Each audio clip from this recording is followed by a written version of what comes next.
اور اس ٹویٹ میں اس نے لکھا یہ تھا کہ 24 سال پہلے مسلمانوں کے ایک گروہ نے 9/11 پر 2753 افراد کو قتل کیا تھا، اور اب ایک مسلمان سوشلسٹ نیو یارک سٹی چلانے کے لیے آگے بڑھ رہا ہے۔ تو اب یہ دیکھیں، یہ اس کے خیالات ہیں کہ یہ اسپیسیفکلی 9/11 کو مسلمانوں سے جوڑتا ہے اور مسلمانوں کے حوالے سے نیگیٹو باتیں کرتا ہے، اور اس کی پوڈ کاسٹ میں اس طرح کا جو کانٹینٹ ہے وہ آپ کو مل جائے گا۔ اور اب ذرا بات کرتے ہیں اس کے اسرائیل کے حوالے سے جو خیالات ہیں اس کی۔ اسرائیل کا وہ مکمل حامی اسرائیل کا، ہمیشہ اس نے اسرائیل کو ڈیفینڈ کیا، اور یوں کہیں کہ وہ ایک عیسائی زائنسٹ تھا، یعنی کہ مسیحی صہیونی شخص تھا، اور ہمیشہ وہ اسرائیل کے وجود اور اسرائیل کا جو رائٹ آف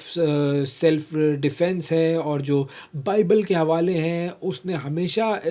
بائبل کو یوز کر کے اسرائیل کی اہمیت کو اجاگر کیا، اور فلسطینیوں کو اور حماس کو اسرائیل کے وجود کے لیے ہمیشہ یہ شخص ایک بہت بڑا خطرہ قرار دیتا تھا، اور اس نے اسرائیل کو ہمیشہ اسپیشل قرار دیا ہے، ہمیشہ خاص قرار دیا ہے، اور اس نے یہ کہا کہ مسلمانوں کی حکمرانی کے تحت اسرائیلی اور یہودی زندہ ہی نہیں رہ سکتے، یعنی ہسٹری جو ہے وہ اس نے بالکل ختم کر دی، بھلا دی ہسٹری، اور ہسٹری سے بالکل اس کا دور دور تک واسطہ نہیں تھا کہ جب مسلمانوں نے ہمیشہ یہودیوں کو بڑے اچھے طریقے سے اپنے جو حکومت کے ممالک تھے ان میں رکھا ہے۔ اور اپنا یہ جو ناپاک بیانیہ ہے اس میں یہ شخص اس قدر آگے بڑھ گیا تھا کہ اس نے فلسطین کے وجود کو ماننے سے ہی انکار کر دیا تھا، اس نے بالکل مانا ہی نہیں کہ فلسطین نامی کوئی ملک ہے اور کسی بھی قسم کی فلسطینی ریاست کوئی ایگزسٹ کرتی تھی، بالکل مانتا ہی نہیں ہے یہ شخص۔ اچھا، اس نے اس بات کو بھی ماننے سے انکار کر دیا تھا کہ اسرائیل میں فلسطین کا ایک بہت بڑا علاقہ ہے، اسرائیل نے اس فلسطین کے علاقے پر قبضہ کیا ہے، وہاں پر ناجائز بستیاں بنائی ہیں، یہ بات نہیں مانتا تھا یہ شخص۔ پھر اس کے علاوہ اس شخص نے 7 اکتوبر 2023 کے بعد اسرائیل کا جو رد عمل تھا اس کو بالکل درست قرار دیا تھا۔ آج ساری دنیا مانتی ہے کہ غزہ میں اسرائیل جینوسائیڈ کر رہا ہے، نسل کشی کر رہا ہے، لیکن وہ اس بات کو نہیں مانتا تھا، اور نہ ہی وہ اس بات کو مانتا تھا کہ غزہ کی جو آبادی ہے اس کو قحط میں مبتلا کیا جا رہا ہے۔ تو یہ اس قدر اندھا تھا اسرائیل کی محبت میں، اسرائیل کا اس کو آپ اندھا حمایتی کہہ سکتے ہیں، چارلی کرک کو نسل کشی کا حامی تھا، مسلمانوں کا مخالف تھا۔ یہ ہے چارلی کرک کا اصل چہرہ۔ اب چارلی کرک کو جس طرح قتل کیا گیا تھا وہ ظاہر ہے افسوسناک تو ہے ہی، لیکن اسی طرح فلسطین کے ہزاروں لوگوں کو بھی قتل کیا گیا۔ چارلی ہمیشہ ان کے قتل کا حامی تھا۔ چارلی کے 2 بچے بھی ہیں، اور یہ بھی ہمیں لیکن سوچنا چاہیے کہ فلسطینیوں کے بھی بچے ہیں اور بچے تھے، انہیں بھی ہمیں یاد رکھنا چاہیے۔ تو بحیثیت مسلمان ہم کسی بھی ایسے قتل کو جائز نہیں قرار دیتے ہیں، لیکن یہ بات بھی مسلمان یاد رکھتا ہے کہ قتل ہونے والا جو شخص ہے اس کی اصلیت کیا تھی۔ اب چارلی کرک کی جو اصلیت ہے وہ تو ہم نے آپ کو بتا دی، تو اس اصلیت کے تحت آپ اس کے بارے میں اپنی رائے قائم کر سکتے ہیں۔ اب ایک اور خبر جو چارلی کرک کے حوالے سے ہے وہ یہ ہے کہ اس کا قاتل جو ہے وہ تاحال گرفتار نہیں ہوا ہے، اور ایف بی آئی نے قتل کی تحقیقات میں جو مشتبہ شخص تھا اس کی تصاویر جاری کر دی ہیں، اور ایف بی آئی نے چارلی کرک کے قاتل کی اطلاع فراہم کرنے والے اور گرفتاری میں مدد کرنے والے شخص کے لیے $1,00,000 کا بھی اعلان کیا ہے۔ اور جو حکام ہیں امریکی، انہوں نے گزشتہ روز بھی چارلی کرک پر قاتلانہ حملے میں 2 مشتبہ افراد کو گرفتار کیا تھا، پھر تفتیش ہوئی ان سے، بعد میں ان کو رہا کر دیا گیا، اور صدر ٹرمپ جو ہے اس کا بیان سامنے آیا ہے کہ جی چارلی کرک کا جو قاتل ہے اس کو جلد ہی گرفتار کر لیا جائے گا۔ تو یہ ہے جی چارلی کرک اور اس کا قتل اور اس کی اصلیت۔ آگے بڑھتے ہیں جی، اور ایک اور خبر کی طرف آپ کو لے کر جاتے ہیں۔ 9 ستمبر، بڑی اہم تاریخ، 9 ستمبر کو اسرائیل نے قطر کے دارالحکومت دوحہ پر فضائی حملہ کیا۔ حماس کی مرکزی جو قیادت ہے اس کو نشانہ بنایا، اور حماس کا کہنا یہ تھا کہ حملے میں مرکزی قیادت جو ہے ان کی وہ محفوظ رہی ہے، لیکن خلیل الحیہ کے بیٹے سمیت 6 افراد جو ہیں وہ اس حملے میں شہید ہوئے تھے۔ اور جو قطر کے وزیر اعظم ہیں محمد بن عبد الرحمن الثانی، انہوں نے دوحہ پر اسرائیلی حملہ جو ہے وہ سفارتکاری کی توہین قرار دیا ہے اور امن کی کوششوں کو نقصان پہنچانے کی کوشش قرار دیا ہے۔ اور قطری وزیر اعظم جو ہیں انہوں نے سلامتی کونسل کے ہنگامی اجلاس میں خطاب کیا، اور اس دوران انہوں نے اسرائیلی حملے میں ہونے والی جو جانی اور مالی نقصان ہے اس کی شدید مذمت کی، اور انہوں نے کہا کہ اسرائیل نے دوحہ پر حملہ کر کے سفارتکاری کی مکمل طور پر توہین کی ہے،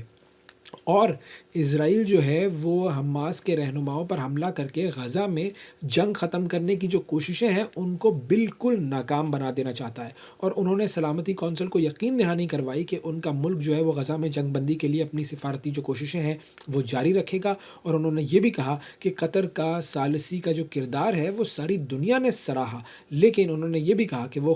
خونریزی روکنے کے لیے اپنے جو انسانی اور سفارتی کردار کو بغیر کسی ہچکچاہٹ کے جاری رکھیں گے، لیکن انہوں نے یہ بات بھی کہی کہ جی ہم اب رسپانس کیا دیں گے یہ بھی ہم طے کر رہے ہیں۔ اور اس سے قبل جو ہے وہ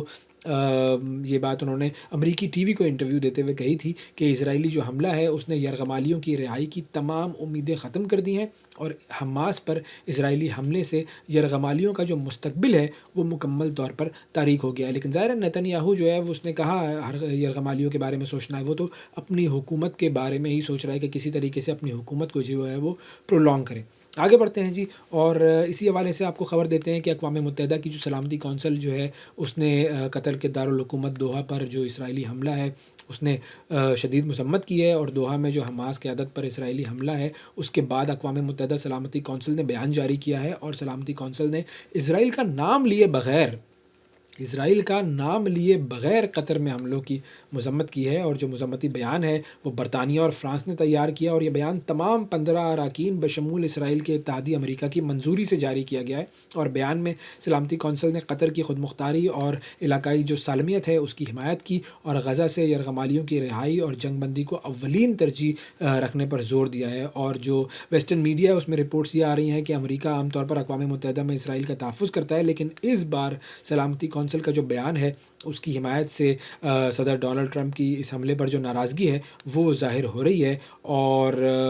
ڈونلڈ ٹرمپ کی اور نتن یاہو کی بات چیت بھی ہوئی ہے اس حوالے سے۔ اچھا، پاکستانی مندوب جو ہیں ان کا سلامتی کونسل کا جو اجلاس ہے اس سے انہوں نے خطاب کیا ہے، اور اقوام متحدہ میں جو پاکستان کے مستقل مندوب ہیں عاصم افتخار صاحب، انہوں نے اسرائیلی حملہ جو ہے وہ UN چارٹر اور قطر کی سلامتی کے خلاف قرار دیا۔ سلامتی کونسل اجلاس سے انہوں نے جو خطاب کیا اس میں انہوں نے کہا کہ اسرائیل صرف قطر نہیں بلکہ عالمی امن کو نقصان پہنچانے والا ملک ہے، اور سلامتی کونسل کا یہ اجلاس جو ہے وہ پاکستان سمیت جو دیگر ملک ہیں ان کے مطالبے پر بلایا گیا تھا، اور پاکستان نے اسرائیل کے حوالے سے بہت ہی سخت سٹانس رکھا ہے، جو کہ بڑی پازیٹیو بات ہے، اور ہمیشہ یہی ہونا چاہیے کہ ہمیں یاد رکھنا چاہیے کہ قائد اعظم نے اسرائیل کے بارے میں کیا کہا تھا۔ آگے بڑھتے ہیں جی، اور برطانیہ کی بات کرتے ہیں۔ برطانوی وزیر اعظم جو ہیں کیئر اسٹارمر، انہوں نے امریکہ میں تعینات برطانوی سفیر ہیں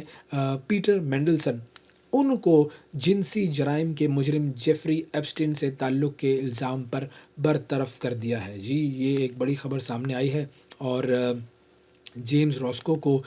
پیٹر مینڈلسن کی جگہ قائم مقام سفیر مقرر کر دیا گیا ہے۔ برطانوی وزارت خارجہ کے مطابق جو پیٹر مینڈلسن ہے ان کے خطوط اور ان کی جو ای میلز تھیں ان تمام کا جب جائزہ لیا گیا تو ان کا جیفری ایپسٹین سے گہرا تعلق جو ہے وہ ظاہر ہوا، اور ہم جانتے ہیں کہ جو یہ جیفری ایپسٹین تھا امریکی کروڑپتی شخص تھا، اور کم عمر لڑکیوں کی اسمگلنگ میں یہ ملوث تھا، جنسی جرائم میں ملوث تھا، اور 2019 میں جب یہ قید میں تھا تو اس وقت خودکشی کر لی تھی اس نے، اور اب اس کے بعد جو اس کا یہ کیس جو چل رہا ہے تو کبھی اس میں ڈونلڈ ٹرمپ کا نام آ رہا ہے، اور ابھی یہ نام ایک اور بڑا نام سامنے آیا ہے۔ آگے بڑھتے ہیں جی، اور آپ کو لے کر چلتے ہیں ناظرین نیپال کی طرف، اور نیپال میں کرپشن اور social media platforms block کیے جانے کے بعد سے کھٹمنڈو سمیت مختلف شہروں میں شدید احتجاجی مظاہرے ہوئے، بہت زیادہ فسادات ہوئے، وہاں پر ہنگامہ آرائی ہوئی، اب فوج نے وہاں پر قابو پا لیا ہے، اور ان کو جو ہے وہ جین زی پروٹیسٹس کا نام دیا جا رہا ہے، اور جین زی جو ہے اس کا مطالبہ یہ ہے کہ ملک میں انتخابات کرائے جائیں، اور جین زی نے جو ہے وہ سابق چیف جسٹس ہیں سشیلا کرکی، ان کا نام عبوری حکومت کی قیادت کے لیے پیش کیا تھا، اور اب خبر یہ آئی ہے کہ انہوں نے یہ نام جو ہے وہ قبول کر لیا ہے۔ نیپال کے جو وزیر اعظم ہیں کے پی شرما اولا، انہوں نے عہدے سے استعفیٰ دے دیا ہے، اور سشیلا کرکی جو ہے انہوں نے عبوری حکومت سنبھالنے پر آمادگی ظاہر کر دی ہے، اور بیسکلی بیک گراؤنڈ اس کا یہ ہے کہ نیپالی حکومت نے پچھلے ہفتے سوشل میڈیا کی جو بڑی ویب سائٹس ہیں وہ ساری بند کر دی تھیں، اور اس کے بعد پھر نوجوانوں کے مظاہرے شروع ہوئے، اور ان مظاہروں کو جین زی انقلاب کا نام دیا گیا، اور یہ کافی شدید ہنگامہ آرائی تھی، اور اس فسادات کے دوران 30 لوگ جو ہیں وہ ہلاک ہوئے، کئی لوگ زخمی بھی ہوئے، اور جو سرکاری عمارتیں تھیں ان کو بھی آگ لگائی گئی، تو کافی یہ سنگین معاملہ ہو گیا تھا نیپال میں۔ اب بات کرتے ہیں جی برازیل کی، اور اگلی خبر برازیل سے ہے۔ برازیل کی جو سپریم کورٹ ہے اس نے برازیل کے سابق صدر ہیں بولسونارو، ان کو بغاوت کی سازش کا مجرم قرار دے دیا ہے، اور 27 سال اور 3 مہینے کی قید کی سزا بھی ان کو سنا دی گئی ہے۔ برازیل کی جو سپریم کورٹ ہے اس کے 5 رکنی بینچ کے 4 ججز نے سزا کے حق میں فیصلہ سنایا، اور ایک جج ایسے تھے کہ جنہوں نے تمام الزامات سے ان کو بری کر دیا، اور گھر میں نظر بند ہیں اس وقت سابق صدر بولسونارو، وہ عدالت میں پیش نہیں ہوئے تھے، اور سابق صدر کے جو وکیل ہیں انہوں نے سپریم کورٹ کا جو فیصلہ ہے اس کے خلاف اب اپیل دائر کرنے کا اعلان کر دیا ہے، اور مطالبہ انہوں نے یہ کیا ہے کہ سماعت کے لیے 11 ججز پر مشتمل فل کورٹ بنایا جائے اور فل کورٹ سماعت کرے۔ اور اس پر امریکہ کے جو صدر ہیں ڈونلڈ ٹرمپ، ان کا بڑا ایک رد عمل سامنے آیا، اور انہوں نے کہا ہے کہ جی برازیل کے جو سابق صدر ہیں بولسونارو، ان کی سزا جو ہے وہ کافی مایوس کن ہے، اور انہوں نے کہا ہے کہ جی برازیلین سپریم کورٹ جو ہے وہ بالکل انہوں نے غلط فیصلہ دیا ہے، اور دوسری جانب جو عدالتی فیصلہ آیا ہے اس کے بعد سابق برازیلین صدر بولسونارو کے حق میں کافی شہروں میں مظاہرے بھی شروع ہو گئے ہیں، اور بیسکلی بولسونارو جو ہیں ان پر 2022 کے الیکشن کے بعد اقتدار پر قبضے کی کوشش کا الزام تھا، اور اس میں انہیں یہ سزا سنائی گئی ہے۔ اور اب رخ کرتے ہیں مشرق وسطیٰ کا، جہاں پر اسرائیل نے قطر پر اٹیک کیا، اور اب یوں کہیے کہ جو مشرق وسطیٰ کی صورتحال ہے وہ مزید بگڑ رہی ہے، کیونکہ قطر کی طرف سے بیان ایک تو یہ آیا کہ اسرائیل کو ہم جواب دیں گے، اور اسرائیل نے پورے مشرق وسطیٰ کا، پورے مڈل ایسٹ کا جو امن ہے اس کو خطرے میں ڈال دیا ہے۔ اور اب کیا یہ جنگ بڑھ جائے گی؟ کیا یہ جنگ مزید بڑھے گی؟ کیا ہم تھرڈ ورلڈ وار کی طرف جا رہے ہیں؟ بہت سارے اینالسٹ کہہ رہے ہیں کہ اب یہ معاملہ ایسا ہو گیا ہے کہ اس کو روکنا مشکل ہی نہیں بلکہ ناممکن ہو گیا ہے۔ پھر دوسری طرف اگر ہم بات کریں کہ ڈونلڈ ٹرمپ کے جو تعلقات ہیں مڈل ایسٹ سے وہ بھی بہت زیادہ گہرے ہیں، اب ان تعلقات کا کیا ہوگا؟ فیصل شاہ صاحب ہمارے ساتھ موجود ہیں جو کہ سینئر اینالسٹ ہیں اور مڈل ایسٹ پر گہری نظر رکھتے ہیں، ان سے ہم بات کرتے ہیں۔ السلام علیکم فیصل صاحب، بہت شکریہ سر آپ کا پروگرام کے لیے آپ نے وقت نکالا۔ سب سے پہلے ذرا اس حملے کے حوالے سے بات کر لیتے ہیں کہ قطر پر اسرائیل نے حملہ کیا، پھر اس کے بعد اسرائیل کے جو وزیر اعظم ہیں اس نے یہ کہا کہ جی ہم دوبارہ بھی ایسا ہی کریں گے، اور جہاں جہاں ہمارے ٹارگٹ موجود ہوں گے ہم یہی کریں گے، ہر ملک میں اسی طرح کریں گے۔ یہ کس طرح کا بیان ہے، اور اسرائیل کے مستقبل کے عزائم کے بارے میں یہ بیان کیا بتاتا ہے؟ دیکھیے، بہت تشویشناک صورتحال ہے، اور جو غزہ کی جنگ ہے وہ پورے خطے میں پھیل رہی ہے، ہم اس کو اسی طرح سے دیکھ سکتے ہیں۔ اسرائیل کے جو عزائم ہیں وہ بڑے واضح ہیں، وہ اس ریجن میں ایک ایسی پاور بننا چاہتا ہے جس کا کوئی چیلنجر نہ ہو، اور اس کے پاس مکمل آزادی ہو کہ وہ جب چاہے جہاں چاہے جسے جائے ٹارگٹ کر لے، اس کے باوجود کہ دوسرے ملکوں کی سلامتی، دوسرے ملکوں کی سوورینٹی، دوسرے ملکوں کا جو ایک ان کا ملک ہونا ہے یو این چارٹر کے تحت، اس سب کو وہ نفی کرتے ہوئے وہ یہ چاہتا ہے کہ میں جس ملک میں جاؤں، جہاں چاہوں، جس کو میں سمجھوں میرا دشمن ہے وہاں موجود ہے، میں اس کو اٹیک کر دوں۔ یہ اس نے سگنل دیا ہے، اور یہ سگنل وہ دیتا آ رہا ہے پچھلے آپ 1.5 سال سے۔ اچھا، اگر ہم گزشتہ 4 دنوں کی بات کریں تو ان 4 دنوں میں اسرائیل نے فلسطین، لبنان، شام، تیونس، قطر اور یمن، یعنی کہ 6 ممالک ایسے ہیں جن پر حملہ کیا ہے 4 دن میں اسرائیل نے۔ تو کیا ہم یہ کہہ سکتے ہیں کہ اب پورا مشرق وسطیٰ خطرے میں ہے، اور یہ بس اب اینڈ گیم ہے جو کہ شروع ہو چکا ہے؟ جی، ان ملکوں کے علاوہ ایک اور ملک ہے جس نے اسرائیل کو چیلنج کیا تھا، وہ ایران تھا، اور ایران پہ بھی پھر اس نے اٹیک کیا۔ تو یہ تقریباً کوئی 7 ممالک بن جاتے ہیں جن پہ اس نے اٹیک کیا، اور اس پہ بالکل ہم یہ نتیجہ اخذ کر سکتے ہیں کہ مشرق وسطیٰ میں اس جنگ کے بڑھنے کا خدشہ بڑھ گیا ہے۔ تمام مشرق وسطیٰ اس کی لپیٹ میں آ سکتا ہے، بلکہ میں یہ سمجھتا ہوں کہ مشرق وسطیٰ سے باہر بھی یہ جنگ جا سکتی ہے، کیونکہ اسرائیل نے ان تمام ملکوں میں اٹیک کر کے ایک میسج دیا ہے دنیا کو، اور وہ میسج یہ ہے کہ اس کو یہ آزادی ہونی چاہیے کہ جہاں اس کا کوئی دشمن ہوگا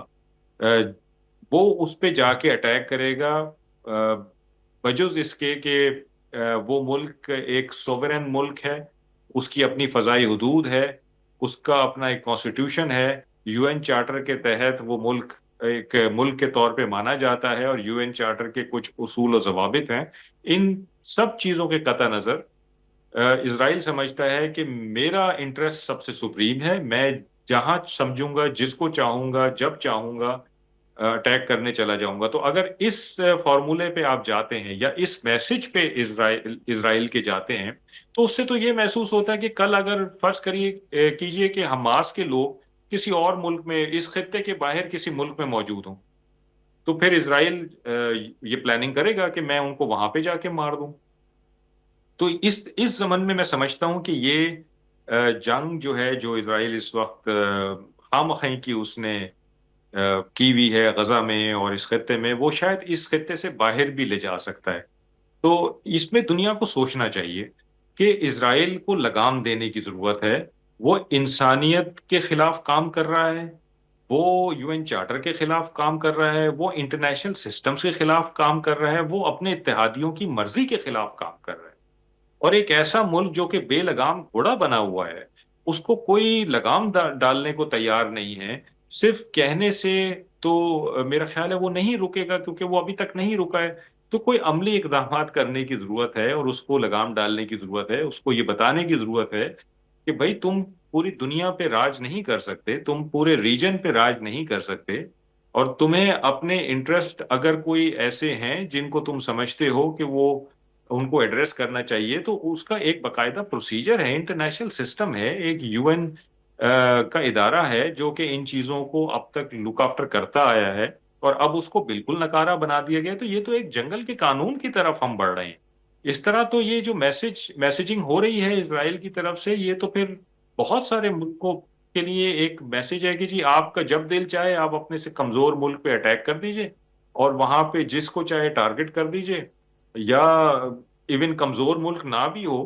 تو آپ اس قسم کا اقدام کر سکتے ہیں، کیونکہ آپ سمجھتے ہیں کہ آپ کا دشمن وہاں پر ہے، اور آپ سمجھتے ہیں کہ آپ کو یہ کام کرنا چاہیے، اور آپ اس کو جائز سمجھتے ہیں، باوجود اس کے کہ ساری دنیا اس کو غلط سمجھتی ہو۔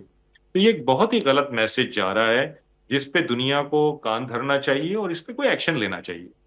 اچھا، قطر کے جو وزیر اعظم ہیں ان کا کہنا یہ ہے کہ مشرق وسطیٰ سے جواب آئے گا اور جواب کے لیے ہم اپنے اتحادیوں سے گفتگو کر رہے ہیں۔ تو یہ کس طرح کا جواب ہو سکتا ہے، کس طرح کا رسپانس ہو سکتا ہے؟ کیونکہ انہوں نے یہ بھی کہا ہے کہ ہم امن کے لیے بھی اپنی کوششیں کریں گے، لیکن اگر جواب آتا ہے مڈل ایسٹ کی طرف سے تو وہ کیا ہو سکتا ہے؟ میں سمجھتا ہوں کہ جواب پولیٹیکل اور ڈپلومیٹک لینگویج میں ہوگا۔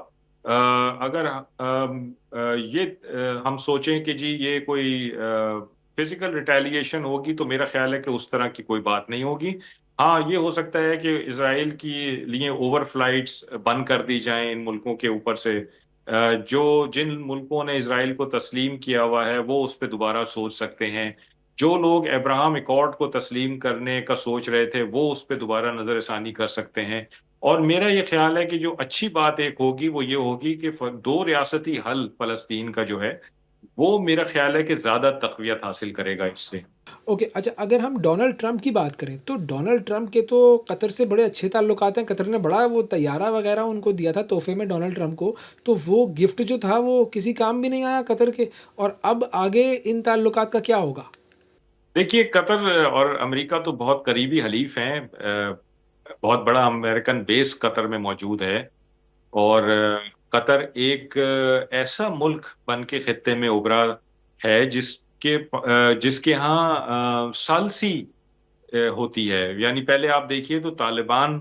کے بارے میں بھی جو امریکہ اور طالبان کے درمیان ثالثی تھی، اس میں بھی قطر کا اہم رول تھا، اور وہ قطر کے دارالحکومت دوحہ میں ہوتی رہی ہے۔ اسی طرح جو حماس کی لیڈرشپ تھی وہ بھی یہاں پہ موجود تھی، اور وہ بھی غور و فکر کر رہے تھے ان تجاویز پہ جو پریزیڈنٹ ٹرمپ نے دی تھی۔ تو قطر نے ایک اپنے تئیں بہت بڑا رسک لیا، اور اس نے دنیا میں اور ریجن میں امن پھیلانے کے لیے، امن کی کاوشوں کے لیے یہ اپنا کردار ادا کیا، اور امریکہ کی قطر کے لیے حمایت بھی حاصل رہی ہے، اور بہت قریبی تعلقات۔ آپ نے خود بتایا کہ اتنے ان کے گفٹس کی ایکسچینج ہوئے ہیں، اور پریزیڈنٹ ٹرمپ کا دورہ تھا وہ بڑا شاندار رہا۔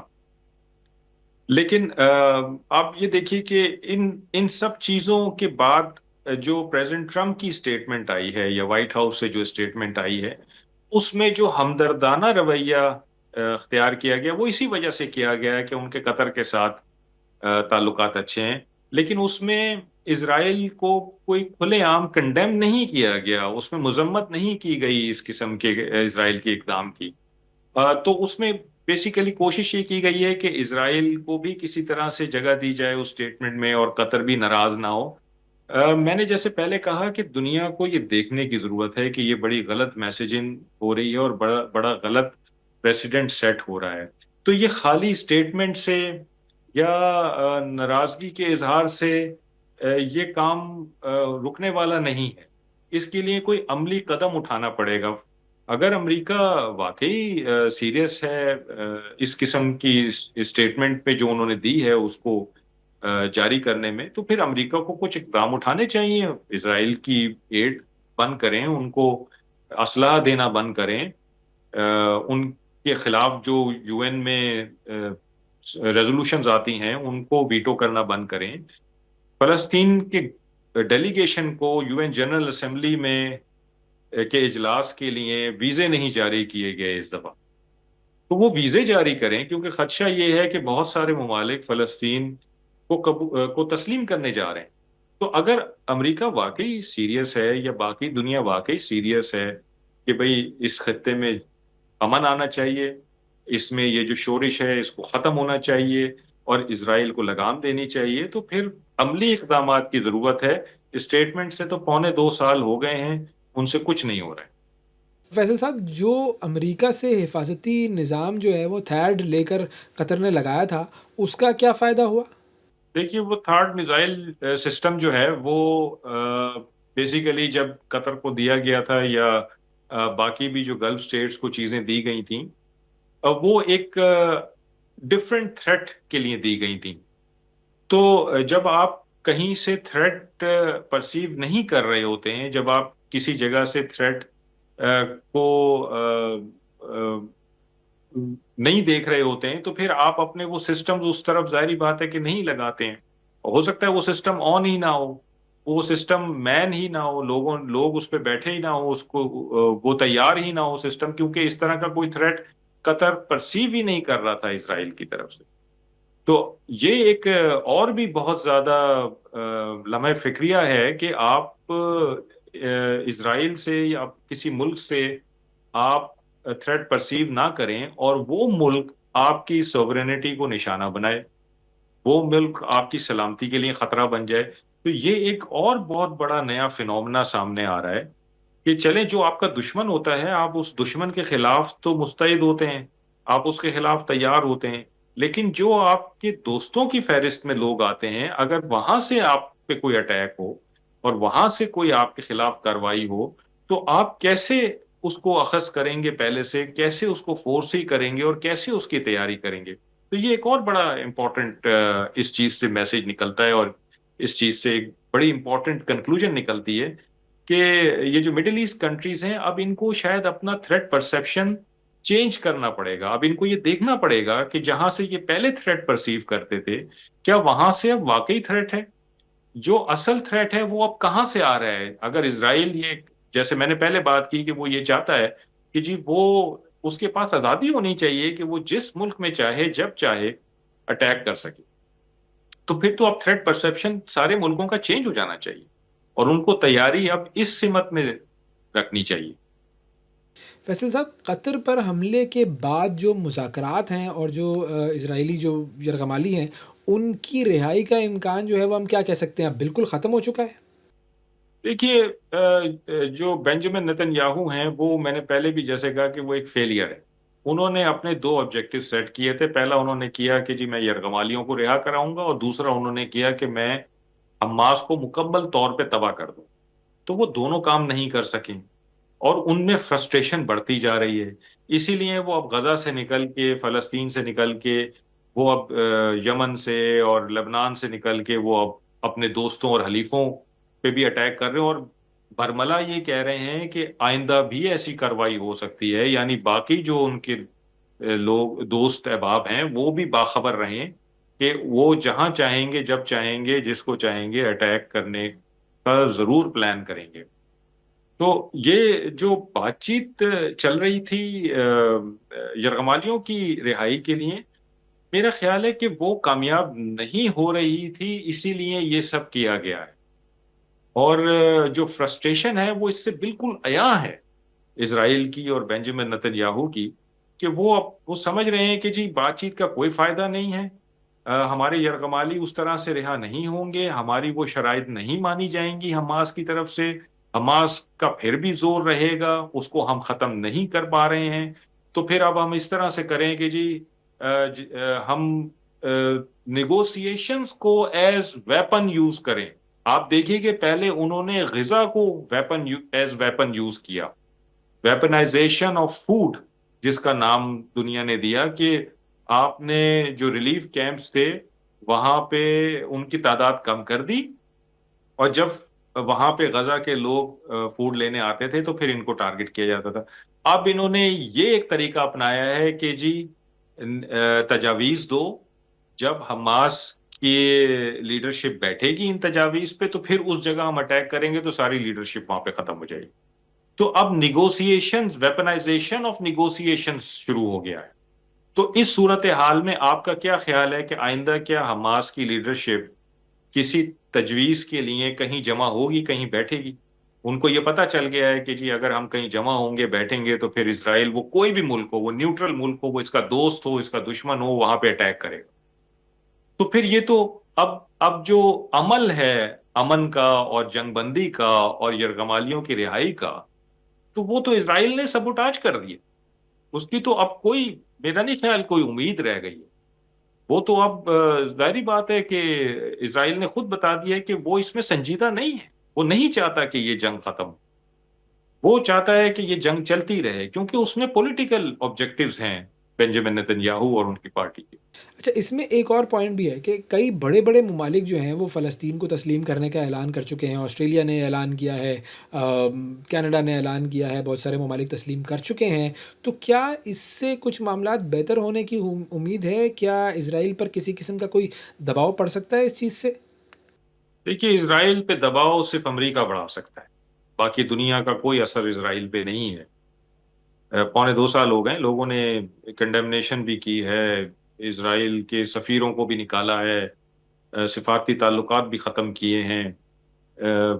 ٹریڈ بھی بند کی ہے، بہت سارے کام کیے ہیں، لیکن اسرائیل کو نہیں فرق پڑ رہا، کیونکہ اس کے ساتھ